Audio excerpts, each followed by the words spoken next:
Welcome to the Recycle Podcast, where we discuss everyday issues from a mental health perspective. We are your hosts, Dr. LaFonya Jones, Dr. Rashonda Strickland, and Dr. Nichelle Wall. Now, don't get it twisted. We're not going to be your stereotypical therapist. What we will be is down to earth, informative, a little spicy, and vulnerable. All right, interns, turn up the volume, grab your pen and paper. It's supervision time. As a reminder, this podcast is not meant to take the place of a relationship with a licensed mental health professional.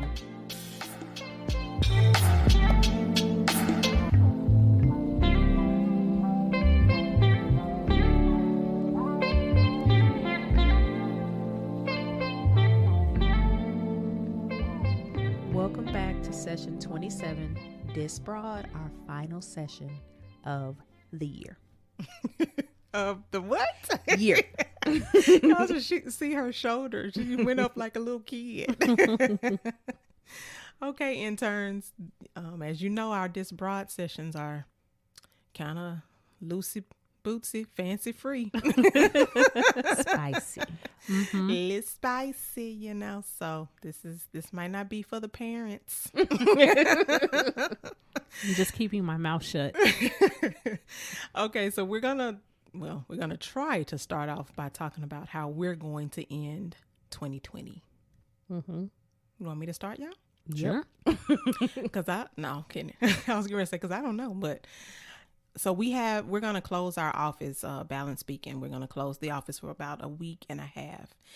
And I have been working on a curriculum for families of addicts. It's called Addiction Hurts Everyone. And I keep going back and making changes to it. So I keep saying it's not ready. So I think I'm going to finish my corrections and the participant book. And I'm going to put my stamp on it and say, I'm done. That's Okay. big. Yeah. Get her done. So Okay. that's one thing I'm going to do. And I'll pass the mic. Okay. I think one of the things that I kind of want to finish out for the year is I want to do some decluttering. There's some areas in my house that I've kind of been wanting to kind of get under control for quite some time. You know, we don't have a shed, so we have lots of like storage closets. Mm-hmm. And since, we don't have children, we have extra bedrooms in our house. So they just have kind of become makeshift sheds. So I would like to condense some stuff down and just kind of get some things in order in some of those, that extra space. Mm-hmm. Okay. Well, I got a lot of projects that I'm working on. A few of those y'all know. So I really want to get those where they are ready for the world to see, even if there's still like a little tweaking here and there that needs to be done. But I want to get some of that stuff off my plate so I can not go into the new year with all this stress and anxiety on me. Mm-hmm. And just have things work the way we want them to work. Mm-hmm. Yeah, I like that idea of, all of us said a project that we want to complete. And I think that's important to not take, the things that we were doing in 2020, to the next year, if we can help it, sometimes we can't help it, but it's good to finish some things that we can, as much as we can, as best as we can, so that we can move on to new things. I feel like the end of the year is always like the litmus test for like, what have you done and what do you need to do? You know what I mean? Not from a negative place, but just more so like, hey, okay, you did X, Y, and Z, but you also got this coming on the horizon, so get to it. Mm-hmm. Mm-hmm. It becomes like a mad dash sometimes. Which is ironic considering technically the 31st to the 1st is not the beginning of anything, really, because the beginning starts in spring if you really follow the seasons. But True. But this hey. is the dead of night, winter. Yeah. but our calendar says that's it. Mm-hmm. 12 or 11:59. That's it. So it always kind of has this last minute, like, I don't know why our minds tell us that if we don't get this done by that time, that Something gonna happen to us. yeah, or like we failed or Yeah. something. Yeah. Yeah. Well, and that's the thing. I mean, we still live to see another day. So, well, a lot Unless of we us do. A lot of us do. So, if you still live to see another day, like you have tomorrow to complete the project, or because another thing that I wanted to do, you were saying declutter. I want to organize.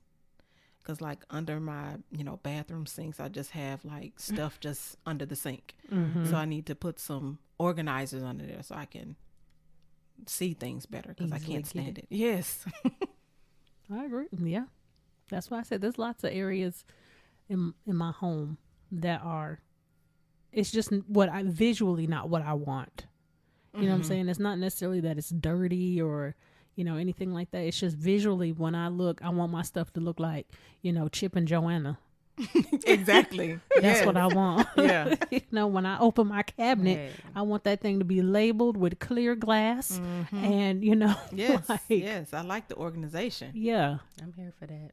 And then another thing, health wise, I am next week going to try my best since I have to stop eating meat for my health.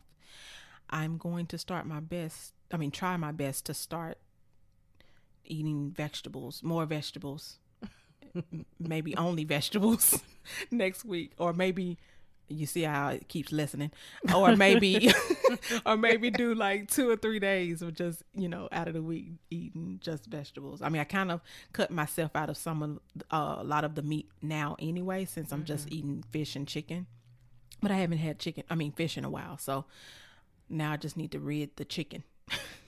So It's hard. it is. Well, maybe just start with like one whole meal is nothing but vegetables, and then work your way up. Yeah. That way you're not overwhelmed. Yeah. Well, that's the thing. If I start the supplemental program that I'm getting ready to start, I will have to cut it in 6 days. So that's why I'm trying to like go ahead and Yeah. start it fast if I can. Yeah, But yeah. I mean, that is a good idea to just start one meal. But because I do have some time, because I haven't gotten the supplements yet. So I have some time, but Hey, y'all know I'm all for do the thing. 'Cause y'all know I do my little detox twice a year, and it be raw. Nothing but raw foods. It is a struggle that first couple of days, and then after that, it's like bam. Yeah, no. I don't think I could ever do that. No. yeah. Well, see, that's the thing. I don't have a choice.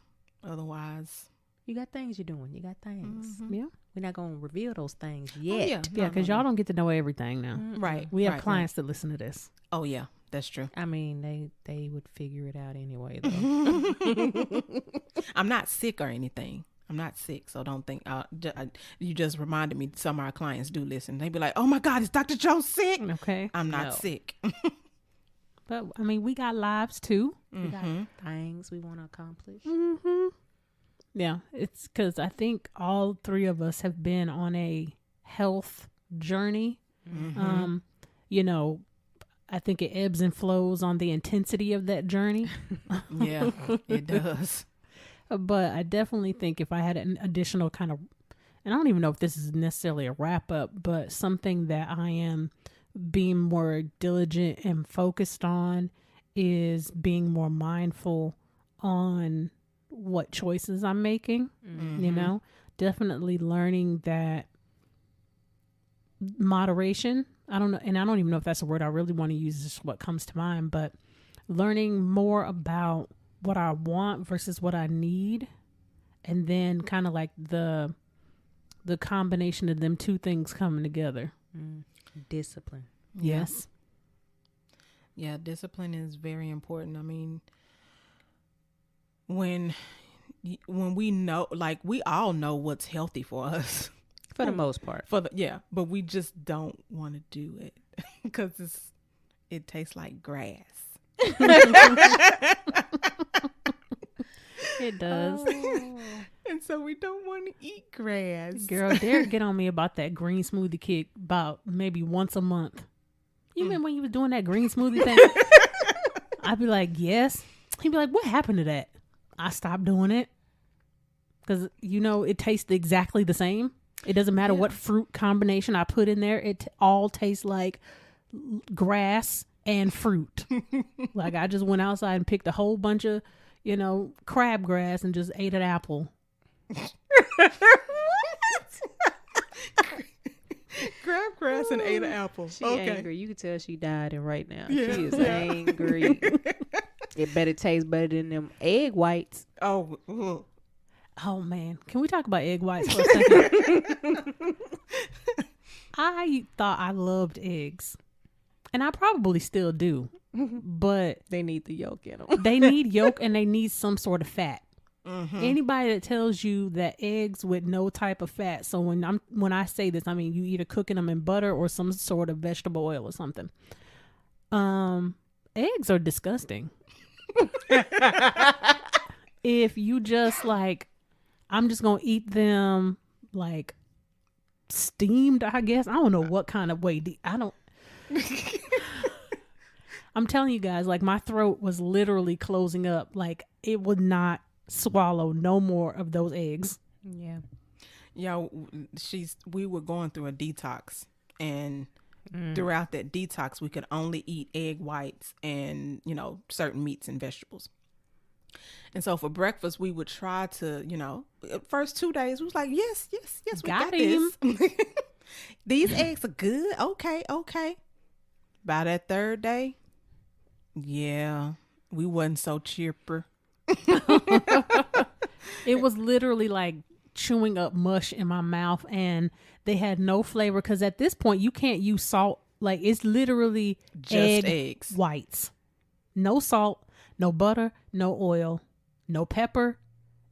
I mean, you probably could use pepper because they said you could use non-salt seasoning, but everybody on the planet know that if you use Mrs. Dash with no salt, it don't taste like nothing.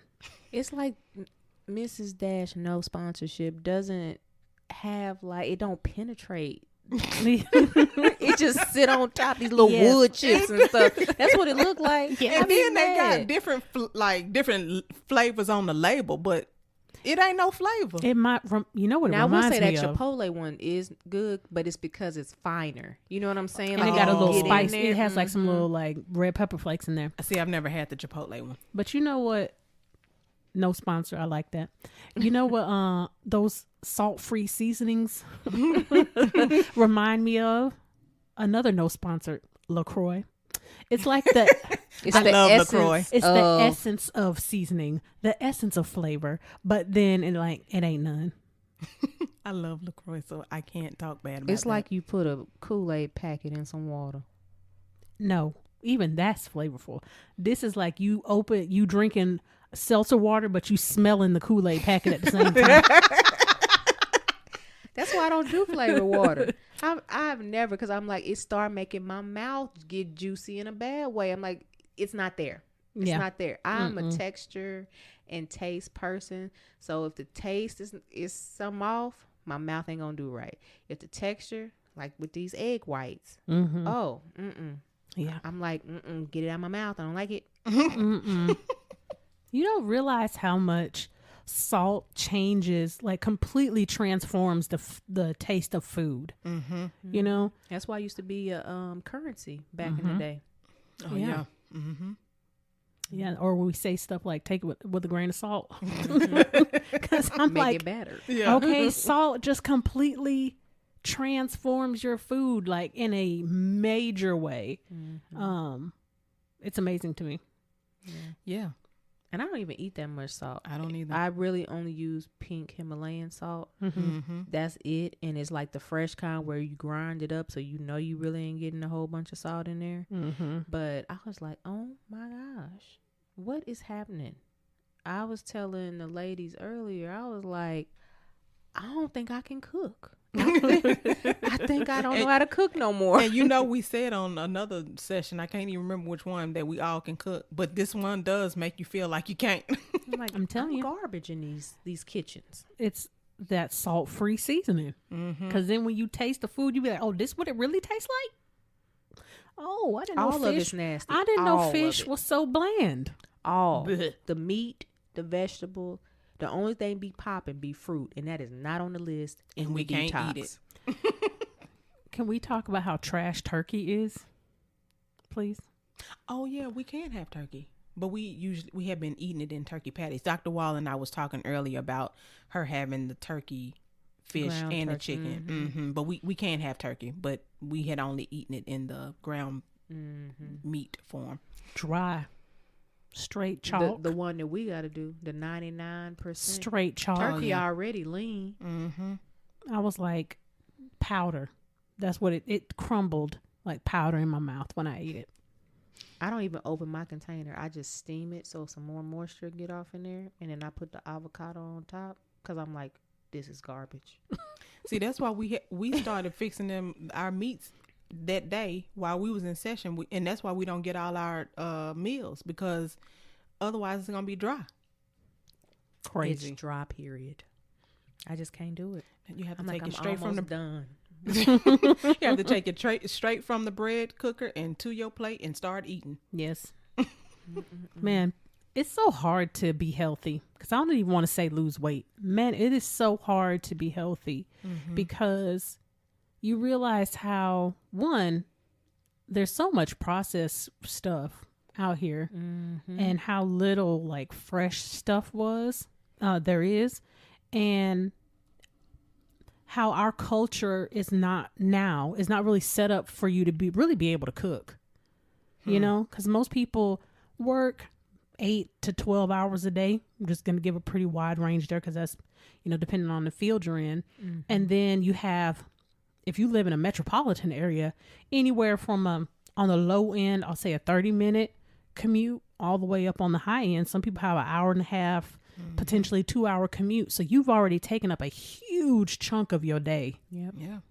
Now, mind you, if you got to sleep, so that's another chunk that's taken out. So you may have, in a given, 24-hour period, say a solid 5 hours, maybe. Maybe. And some of that's morning time and some of that's evening time, depending upon when you decide to go to bed. Yeah. And it's like, okay, I'm supposed to also cook a full meal. Yeah. And work out. And don't have children. Not all of us are childless, but, if you have small children, on top of that, you're supposed to, take care of them, do their homework, and prep them for the day. I mean. Yeah. That's why I got to get my money up, because I think I might need a nanny or something. I would. I thought about a maid. You ain't never I thought about a chef. I know these are all first world problems that we are talking about, but it's just like, I need some more convenience so that I can do the things I actually want to do. Yes. Because I don't do a lot of the stuff that I want to do on a consistent basis. I'm like, I need to do this. This is what's coming up next. This is what I have to do. And you kind of get lost in that shuffle. Because I wish I had a chef. I wish I had a trainer that can come to my house so I can meet you there and train me, and then I'm already at the house. You got to be the one to drive. That's funny. Yeah. Because by the time we get off of work and go to the gym and get home, it's already 9 o'clock. Who cooking? Not I, said the cat. Y'all know me. My stuff is already meal prepped, but I'd be like, I don't want this. I don't want this at all. The other day, I was like, man, I could eat some turkey chili from the Whiskey Cake restaurant. Everybody who know what the Whiskey Cake restaurant is delicious. Ooh.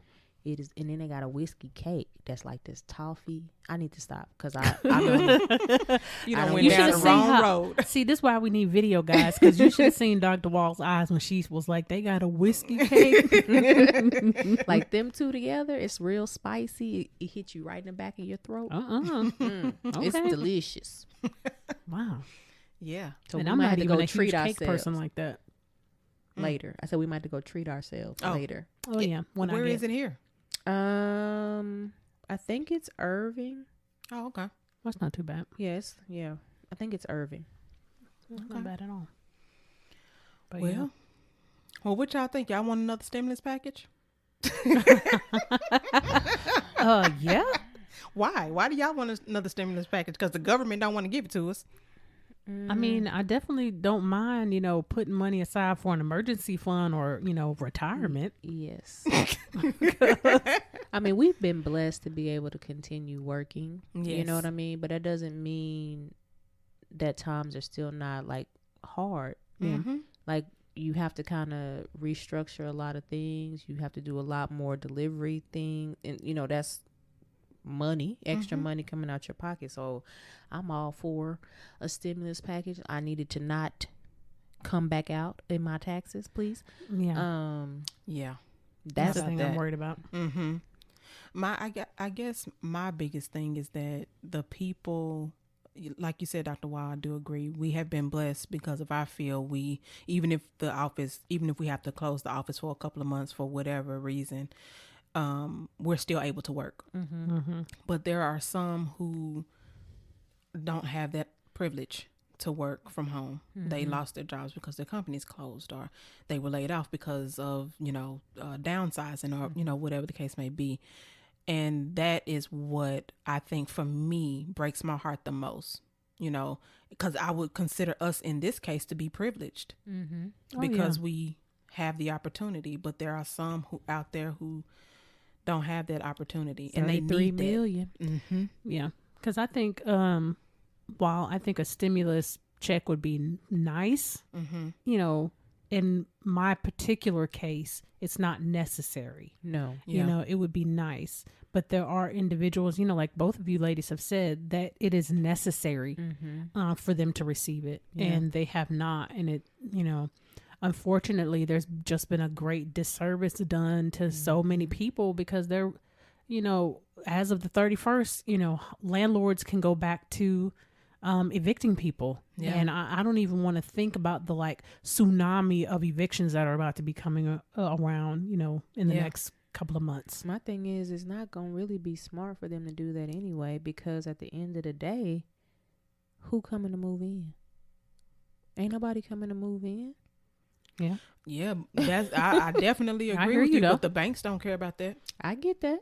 I get it. But the thing is, at some point, it has to be about, okay, how do we get through this together, and not every man for himself? Because in any great country, what ends up happening is the country collapses because you're not taking care of people properly. Do we live in a great country? That's what I was laughing at. That's what you heard, Dr. Strickland. Okay. Because I was like, okay. You said any great country. The native in me would say that hasn't been since the 1400s. So that's what I would say. Now, it's not the worst. It ain't. But it's not the best either. Well, it sounds like the worst at this point.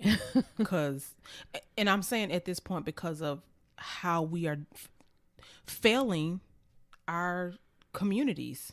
I would say out of first worlds, yeah, we're definitely pretty low on the totem pole, excuse me. When it comes to first worlds, I would say. Yeah. I mean, I don't think we have been seen as first in anything in a long time. Maybe like illiteracy or like nothing like. I'm glad you said that so smooth, like nothing positive. Like we're not leading anything. Like I think a lot of people still have that thought process of home of the free, home of the brave, all that good stuff. But we haven't been that country in a really long time. And even then it still was a lot of struggle that, I mean, you ask anybody who has, still has first generation immigrants or whatever in their family, that's a hard struggle. And not saying that people need to have everything just given to them, but we be acting like, okay, this is a Cinderella moment. No, it's not. Not this moment. This is not a situation where we're saying that everybody just need a handout. No, people need this. Yeah. Like their basic needs are not being met at this point. And if y'all need help on figuring out what those are, look up Maslow's hierarchy of needs. Oh, yeah. Abraham Maslow. I talk about that with my clients all the time. Me too. When we talk about living from survival mode. And it's like, look, if your foundational needs are not met, the stuff at the top don't even matter. No, Yeah. not at all. I think people forget that this pandemic and the epidemic and the amount of people that are continuing to die and the fact that we are going into a recession is trauma. Yeah. Yeah. And prolonged trauma does not have good effects on the body or the mind or the spirit. Like, it's just not going to be okay. Mm-mm. And you know what? I'll be. This will be one of my disclosure moments. When was it? Today is Friday. I think it was Wednesday. I was doing my morning prayer, and I started praying for the people, our communities to be taken care of and things like. And I just started crying because I was like, this is just so sad. Yeah. I've well, not the prayer part, Mhm. but I have had this kind of the last maybe couple of days, this gloom and doom kind of. Ominous. Yeah. What Thank I you. didn't hear what you said. Ominous. Oh, Thank mhm. you. Yeah. I Go was ahead, think- assessment word. Okay. SAT up in this joint. ACT. Okay. It's better for minorities. Because I was thinking, because I was thinking melancholy. Yeah, melancholy is a good word too. Yeah. But like almost like, in our medical record, it says like incipient tears, Yeah. like not necessarily like I'm crying or, anything has dropped, but like you can feel like this, The welling. like the need to, Mm-hmm. but it just kind of hasn't happened. And I've found myself like, I don't even want to say reminiscing, but because it's not in a good way, but I have found myself kind of like replaying old relationships in my head. Ruminating. Maybe. I don't think it's on a tape recorder kind of way, but Just they're just, there. they're there. And then they kind of go away for a while. Mm-hmm. And I don't even know why, but it's like, where did these thoughts come from? Mm-hmm. And it's just kind of like, I think one of the things that sometimes we forget about being therapists is that, we carry a lot of emotional weight Mm-hmm. of a lot of the people that we interact with. And then on top of that, we also have personal lives.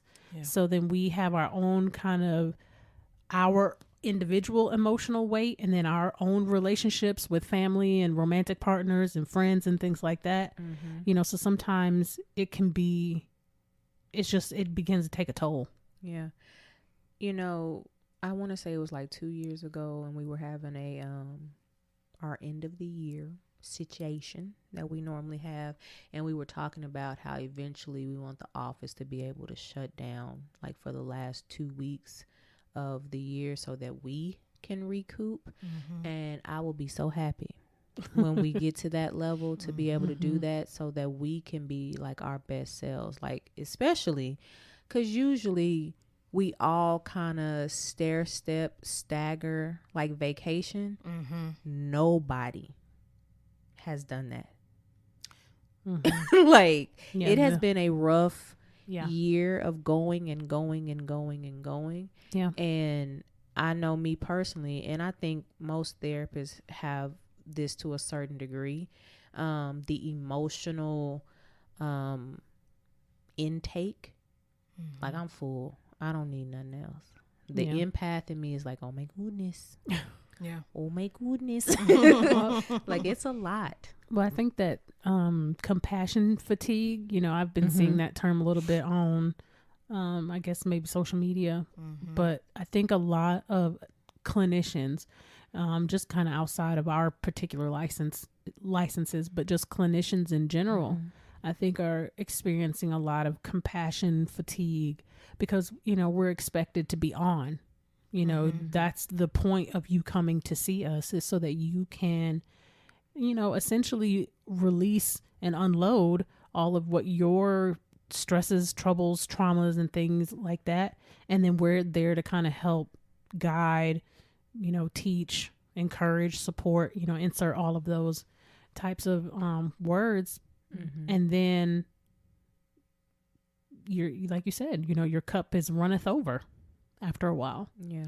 And then on top of this year, just the amount of stuff that's going on this year, This is definitely one that is outside the norm visually. These things probably have always happened, throughout time, but not in 1 year.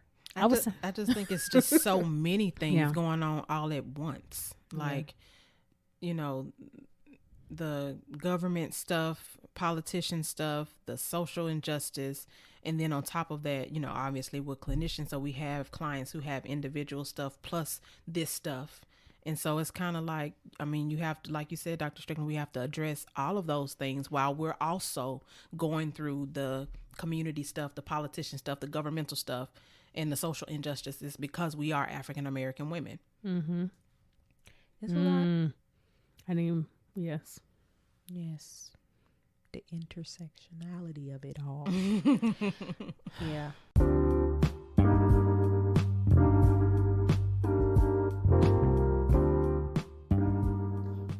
If you haven't heard about Anchor, it's the easiest way to make a podcast. Let me explain.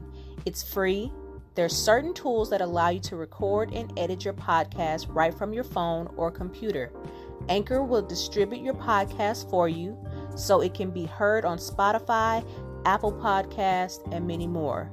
You can make money from your podcast with no minimum listenership. It's everything you need to make a podcast in one place. Download the free Anchor app or go to anchor.fm to get started. That's ANCHOR.FM.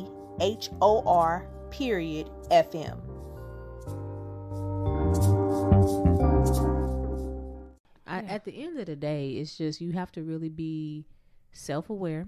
You really have to be, for lack of a better word, in your bag and paying attention to like, okay, am I good? Am I in a good place? Because I think oftentimes we don't give ourselves permission to not be okay and get the rejuvenation that we need.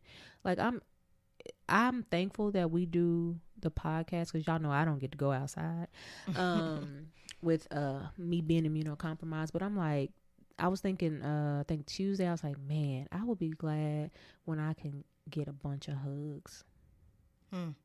Because you can't. Yeah, you can. You're too close. Do you got the Rona? You got lots of fist bumps and elbow bumps. Yeah. And at this point, I'm like, don't even bump me because your clothes might have some on. You know what I mean? Like, it's just, it's a lot. And I'm not going to live my life in fear, but I'm also going to be cautious. Right. Oh, yeah, most definitely. You still have to, I think that idea that, if you're wearing masks and you're doing social distancing and you living in fear, I think that is the worst. Who made that up? First of all, there are tons of countries who have been wearing masks for decades. Mm-hmm. And they some of the same countries that don't have this high rate that we do. Mm-hmm. Yeah, because it was an expectation. If you don't feel good. Mm-hmm. There are literally 4 days in the Guinness Book of World Records at this point for Americans that have died from coronavirus. Make that make sense. Wow. 4. I did not know that. And 4, I think 3 of them are from December. Ooh. That's so sad. A lot. It's just a lot. Like I get not wanting this to be real, but sticking your head in the sand is not going to be the answer to, fixing the problems that are going on around us or making America great. That's not going to help us. We have to be solution focused and come up with actual solutions and not like, let's just go back to the way it was. Yeah. You don't poke yourself with a dirty needle and think you're not going to get no disease. Yeah. With the hopes of not getting a disease. Well, if you don't think that this virus is real, then just go poke yourself with some needles, some dirty ones. Yeah. And with, Texas, because that's where we are, Texas being one of the higher cases state, like I was like, okay, I wonder why our numbers are this high. But I've been this high. I went and looked and I was like, oh, we never actually had a shutdown. Like when you go back and look verbatim, like timeline for what the governor has said, we never had a shutdown ever. What happened was they shut down the schools and prolonged that just to be on the safe side. But the state itself never shut down. And I was like, this makes sense. This makes Yeah, a lot of they sense. closed certain things, but for the most part, you could still. Do everything. Mm-hmm. So Yeah. I was like, okay. Yeah, because Texas numbers have been in Burgundy for months. Like, and I haven't even heard, and maybe, I mean, I don't watch the news all day, so I don't know, but I haven't even heard the governor come on the TV to say No. nothing. See, what ended up happening is I have a client who is up north and is in the medical field, and that particular client was wanting to like discuss like numbers and different things like that, which I'm totally okay with, not spiraling or going into like a situation in their mind, but that, you know, that's their field. And we were talking about the difference between where they are and where I am, and it was like, oh, okay. And it was like, okay, they said this, they said this, they said this, but there was never anything. Like, we had a state of emergency, but we did not have a state shutdown. And then that state of emergency, I don't think it even happened until I remember March, it, and then I was thinking April started talking about reopening. But I was like, we didn't close. What are you talking about? and it, for I would say for me, I don't know about how you ladies feel, but I guess for me, because we shut our office down, Yeah, it felt like, oh, okay, we we Yeah. shut down, because you know. we smart. Yeah, it we did is feel like kind. that. We is we important. But you know what? I also should have realized that, well, he would have still had to work anyway, but my significant other is a truck driver, so he still had to work like we wasn't even in no pandemic. Yeah, You know? But he would probably be considered essential anyway. Yeah, that's why I because was he's saying. moving things across Goods. the nation. Yeah. Same thing. You know, Derek still had to work. Mm-hmm. But he's in automotive. So he's essential too. It's just interesting. I just never, and not to say that stuff like this wasn't going on, but I just never thought that we would, as a nation, be treating each other like this. Like, it's too much. I would have never thought. I mean, like, of course, in my mind and my academia, I learned about division, racism, discrimination, prejudice, you know, all of it. Plagues. Yeah. All of that. Yeah. We read about it, we learn about them, but I wouldn't have never thought that I would be living through any of this, Yeah. you know? And then we're not only living through it, we don't have no help. Who gonna help us? That's what I'm saying. Like, If we're in a bad, abusive relationship and we have been shut off from the people who are our allies. Yeah. Like, it's stereotypical, narcissistic, and abusive behavior. good words. Good words. I agree. It's so sad. That scares me. Yeah, I mean, this year is definitely one that's going to be in the history books. I wonder how it's gonna be told, though. That's what I wonder. You know, when the kids that are born this year, you know, and they're, another 15, 16, 17 years from now, and they're in whatever grade U.S. history is. I can't remember. Yeah, it moves down every year. But, you know, what are they going to learn about this year? Because it is extremely unique. You know, this is a year where we've had rainforest fires. You know, the continent of Australia was On fire. on fire.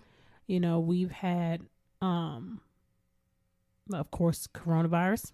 We had an election year. We had the not for the first time, but I guess to this extent, the first time where the outcome of the presidential election has been fought against so much. no real concession. Yeah.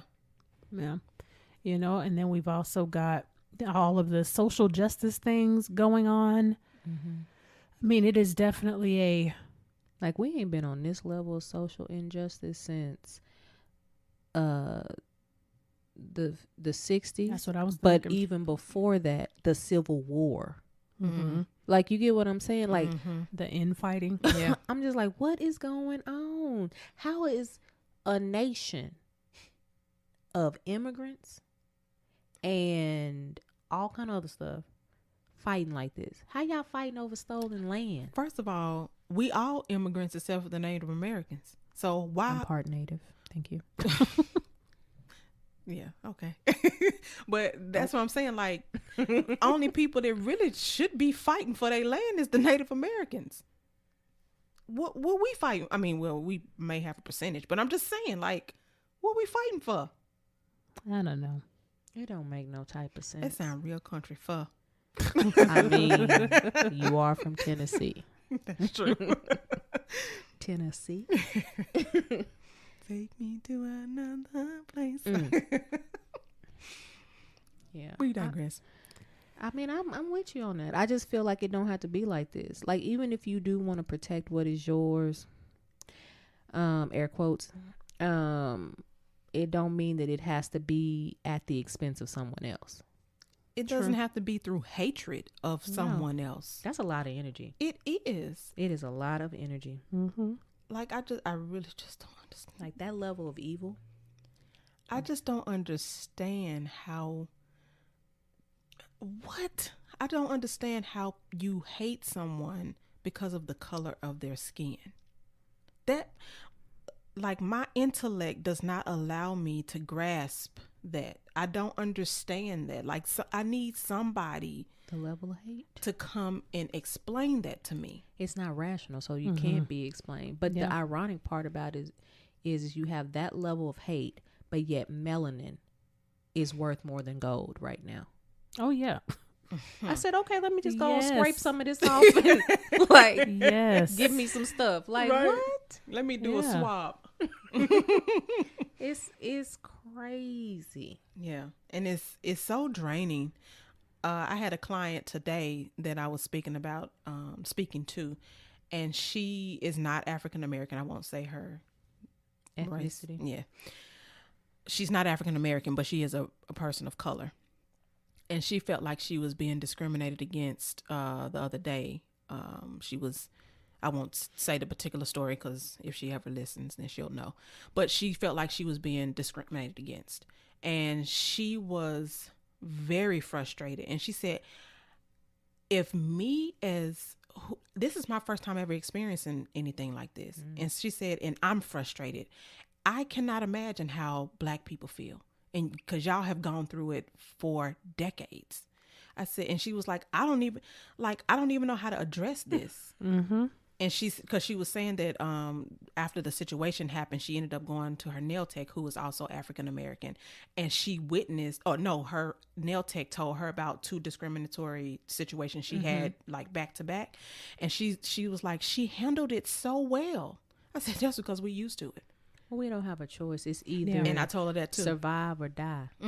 I said we don't have a choice but to handle the situation well. Well, one, because and I can only think of this for Black people. One is a representation of all. So if one Black person acts out, that means we all act out. You know, we're not given the space to be an individual. You know, while we all scream that Black people are not a monolith, but the people outside of our community see us that way. You know, if you see one ratchet Black woman, one, quote unquote thug, dude, then that's just, it's all sitting inside of us. You may be a good one, but it's just the right situation hasn't happened for it to kind of creep out of you yet. That's why the good ones get licenses and things. So we can act ratchet with a license. Yes. Code words. Yes. Yeah. Yeah, but I felt my heart broke for her because she had to experience what we've been having to experience, for decades. You don't wish this on nobody. No. And it makes me sad that we are not saying that it ever just went away. So that's not what I'm saying, but that it is back as overt as it is across the nation. Now, clearly we live in Texas. We know it's still overt, but not to the level that it's currently at. It makes me be like, well, why Did my grandparents do all these sit-ins and do all the stuff that they did living in Franklin, Tennessee and all that kind of stuff? Like, what was the purpose of that? For us just to go back here because of one person inciting rage. You know, this is an interesting thought that I've had. You know, a lot of people like to say, older people like to say that they were a part of the movement and, all of these things. And I'm always like, but where are the people that were, in these videos and in these pictures? Because everyone likes to say they were a part of the civil rights movement. Mm-hmm.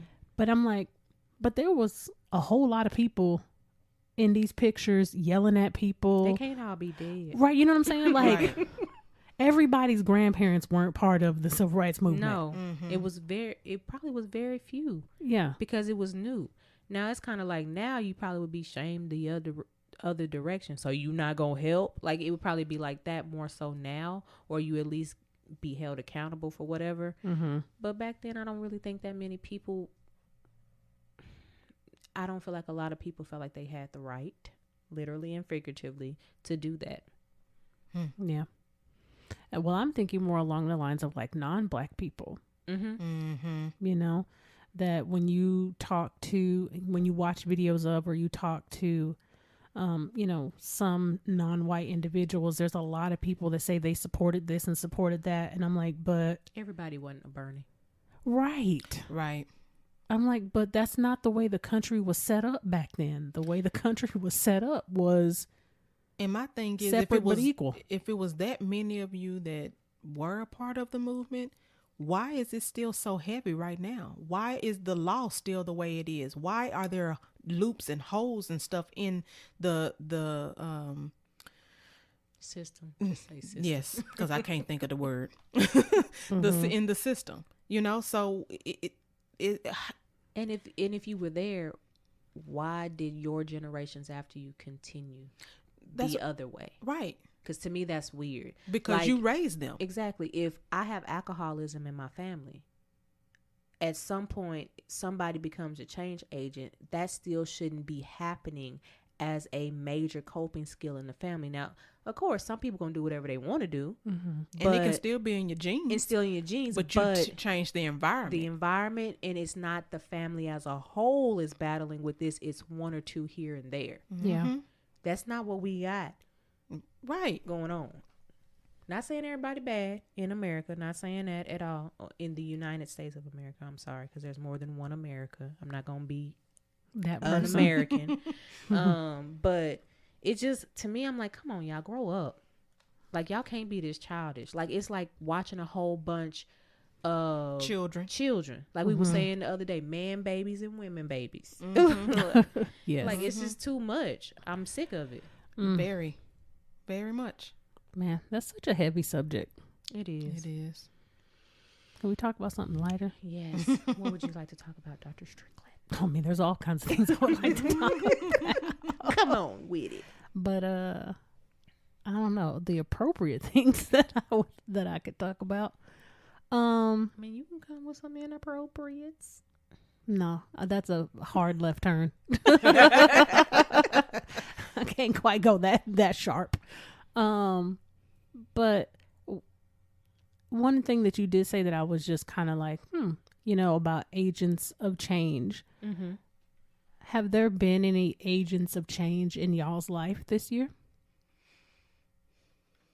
You mean like people? You mean like situations? Either. Has there been something or someone in your life that has steered it in a direction that, and that could be any direction, that has just steered it, clearly in something that you are able to recognize? Good question. Thank you. I will say, I don't really have a specific, like, personal person or a situation that has happened this year, but I had like the ending of a lot of things this year, like the ending of my cancer treatment.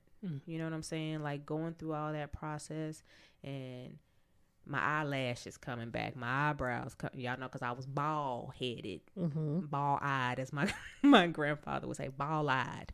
Up in here, that, and then also like the culmination of a on again, off again relationship that finally is like dead. And the freeness that I feel is like magnificent. To like not have that hanging over my head, because I don't like being I don't like not doing my best. Gotcha. And you know, in situations like that, because we are raised as women to be all things, and which is not reasonable or rational. You have to think about, okay, what also is this person bringing? Why are you holding on to this situation so much? They just not compatible with you. You're not compatible with them. Bye. Yeah. Expletive. But I mean, I would say that those would be the only personal things that I can kind of think of. But there's been like stuff outside of me that's kind of been happening. You know, the social injustice. You know, that was rough. It was many a days of uncontrollable sobbing, because I'm sick of this ish. And it's unnecessary. And then, you know, some of the people that have passed this year, you know, Chadwick Boseman, you know, being one of the main ones, the year before, Nipsey Hussle. Like, it's just been some like monumental people that were really doing great things. And I'm like, dang, like, life is really short, and you really have to take advantage of every opportunity that you get. Yeah. How about you, Dr. Jones? I think for me, I would have to say I agree with Dr. Wall with the social injustices. I think that really made me open my eyes to certain things that I saw but didn't want to see, but now I have no choice but to see. And it also made me study my Bible different, because the, I guess, main Holy Bible that we study, I felt like it wasn't enough. Like, it doesn't represent Black people. And so it took me on a journey of looking for more of that God part in me. That's it, that part. Yeah. It took me on a journey of looking for more of God in me through my Blackness. Yeah. And so that's hard. It is. You know, that's one thing that I've noticed as well this year. Even though I've always been on that kick of educating myself spiritually, but to sit back and think about the fact that the Bible that we currently have is a translation of a translation of a translation of a translation. Like, it's multiple times and there are removed. books missing. There are books missing. And something that I didn't even know, that I recently found out like this month, was that the image of Jesus that is represented in most places, except for a few places in like Brazil and a few places in Africa, is actually the lover of Michelangelo. Oh, and is it Michelangelo? Is not. Well, it might be Michelangelo because he's the one who changed the features of the paintings. It's his lover, and so you like. That's these jokers is out here worshiping the lover. Yeah, he changed the features of Jesus, and he changed the features of Mary. So then that is who it is. Like, I knew these things, but I didn't know to this extent. And it's like, when you don't get the entire history lesson, and you only get bits and pieces, or you only learn when you don't read your Bible or your holy book in its entirety and get put pieces together and read outside books textually. Yes, there you go. Learn your words. And so I recently ordered me a new Bible that has some 14 more books in it. And I'm actually I'm actually going to order my father one because my dad's a minister. So I always kind of go through him like, Dad, like, what's these 14 books I ain't know about? Mm-hmm. And so he and I had a long conversation about this. And like I said, I'm going to order him one too because I need him to read it along, because these are 14 books that I've never read before. Yeah. So I need to read these so that I can understand it. Yeah. I think everybody's trying to get back to their roots. Mm-hmm. And the difference between religion and spirituality.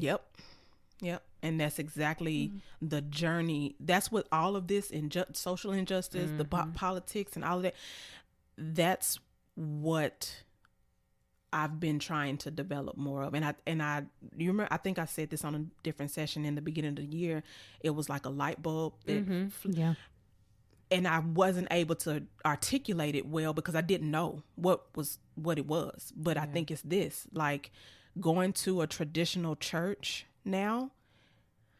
I'm not saying I won't go whenever they open back up, but I need something more. Yeah.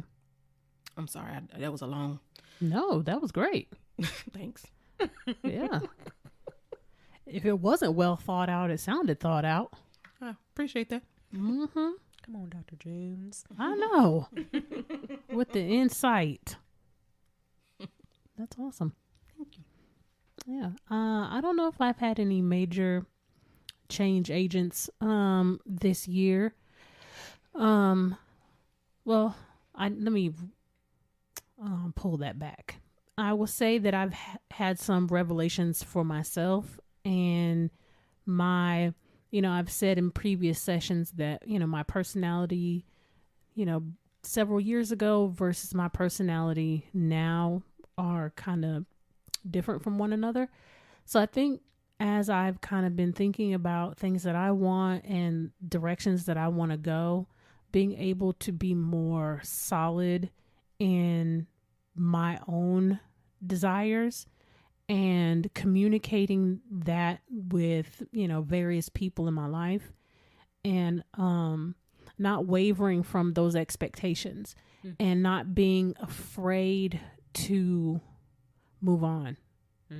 Something that I've talked with a lot of clients on is like, okay, so why are you continuing to do this?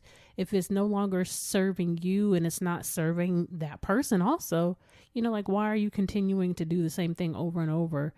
And, I have caught myself kind of being caught up in that same loop, at various stages in my adulthood.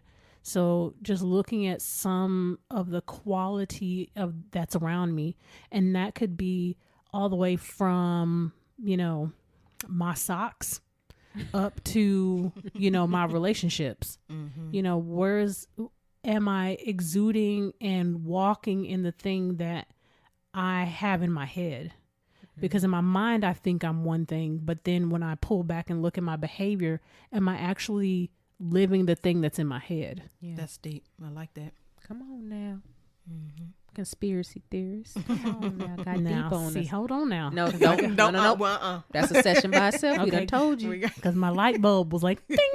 Let's do it. So, I got a question. Okay. What's going to be y'all's word for 2021? Oh, yeah. I do this with my clients. What's your theme? Your theme. What is your theme? Oh, man. So I would have to say my theme for 2021 is going to be transitioning.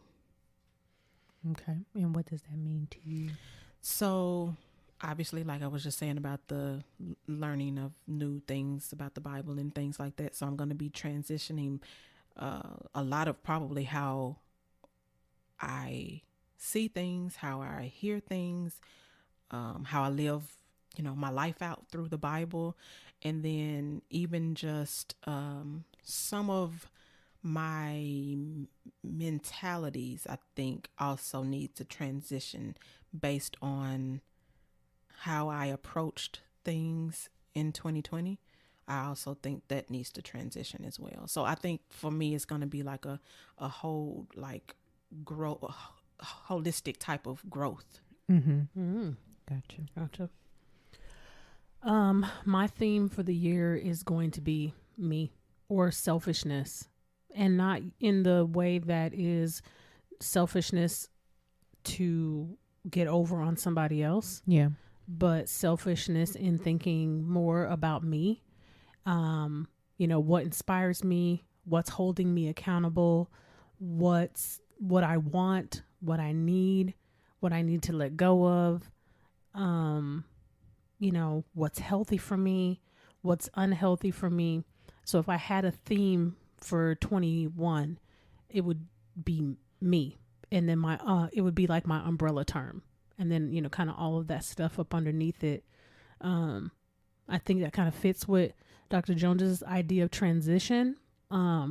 Because, there's a lot of things for myself that I do think about other people a lot. I think about what they think of me. I'm not going to sit here and pretend like I'm one of those people that doesn't care about what other people think. Because I do. And it does weigh heavy on me, especially the people that are close to me, whether, what they think about me, whether they like me, whether they love me, whether they think I'm mean, whether they think I'm negative, whether they think I'm, whatever it is. So if I had to have a theme for myself for next year, it would be focusing on me and learning to appreciate myself. Okay. Before you go, Dr. Wall, and another part of my transition is going to be my health as well. Okay. Well, I would say my word or theme is going to be completion / action, but completion. I almost said action. I'm glad I didn't, because that's your word. So like in the great words of Mortal Kombat, finish him. Or get over here. I really want to see things come to fruition. I want to see my dreams be reality.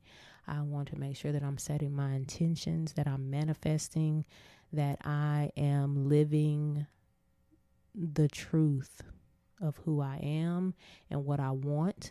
And that's not all materialistic things, that is, relationships, especially the love life, shout out to whoever my future boo is. Love you already. Stop tripping out here, dog. Get on over here. Find me. Okay. Things like that, finances, just everything, spirituality. I mean, I've been on a spiritual, y'all know this, I've been on a spiritual kick for a minute, for the last probably 3 years, but I'm just ready to start seeing these things in the seen world, and they not just be in the unseen world. Seems like we all kind of have something, it's in the same vein, even though the word or the specific to it is a little bit different, but the thread of it is the same. Yeah. Because I agree with you, being able to, kind of like what I was saying a little bit earlier, like what's in my head that's what's happening outside, like when we talk about health and we talk about finances and relationships and business and work, and even with this podcast, are the things that are going on internally, are they tangible? Yeah. So Yeah. No, I like it. Me gusta. All right. Any last words? That's all, folks. Well, as you guys know, we always end off with a quote, so we thought we would give y'all a good one here for, wrapping up 2020. It's been a year. This one is brought to you by the late, great Dr. Seuss. I learned there are troubles of more than one kind. Some come from ahead, others come from behind. But I've bought a big hat. I'm all ready, you see. Now my troubles are going to have trouble with me. Must be this volume control. So, okay, interns, process your notes. Be sure to catch us next session and find us on all major platforms at The Recycled Podcast. If you're a new intern, Be sure to like, comment, subscribe, and share. Thanks for listening. And remember, we are shifting and reshaping our psyche through healing conversations and connections, one discussion at a time.